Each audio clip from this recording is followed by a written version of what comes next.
আমার ভাই মূল্য কেন আমার ভাইয়ের রক্ত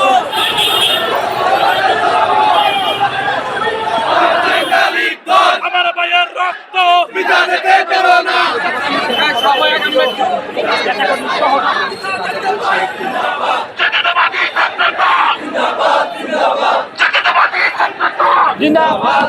তারুণ্যের কণ্ঠস্বর বাংলাদেশ জাতীয়তাবাদী দলের ভারপ্রাপ্ত চেয়ারম্যান জনাব তারেক রহমান।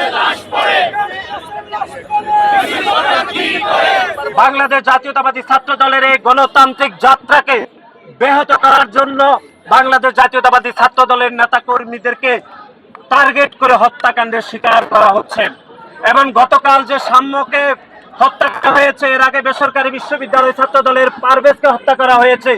দুইটি হত্যাকাণ্ডের ধরন কিন্তু একই, যে ছুরিকাঘাত করে তাদেরকে হত্যা করা হয়েছে। সুতরাং আমরা মনে করছি পারভেজের হত্যাকাণ্ড এবং সাম্যের হত্যাকাণ্ড এটি পরিকল্পিত হত্যাকাণ্ড কিনা, এটি আইন শৃঙ্খলা রক্ষাকারী বাহিনীকে খতিয়ে দেখার আমরা উদাত্ত আহ্বান জানাচ্ছি। আজকের এই সংক্ষিপ্ত সমাবেশ থেকে আমি আবারও এত কিছুর বড় আহ্বান জানাচ্ছি।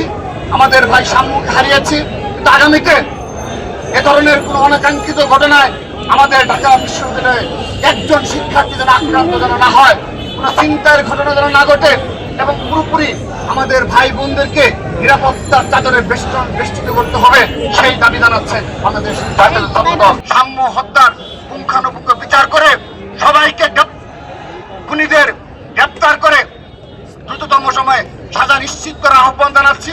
এবং সেই সাথে এই গতকালের ঘটনায় আজকের দিন পর্যন্ত এখন পর্যন্ত বিশ্ববিদ্যালয়ের সময়তে বিসিসিআর প্রক্টর সহ বিশ্ববিদ্যালয়ের প্রশাসন থেকে স্পষ্ট কোনো বিবৃতি এবং নিরাপত্তার গাফিলতি নিয়ে তাদের কোনো বক্তব্য আমরা পরিলক্ষিত হয়নি, সেজন্য নিন্দা জানাচ্ছি। এবং এই সম্মানিত বিসিসিআর প্রক্টর স্যারের পদত্যাগের যে দাবি উঠেছে ছাত্র সমাজের মাঝখান থেকে, সেটি অবশ্যই তারা সম্মান দেখিয়ে আশা করছি তারা পদত্যাগ করবেন।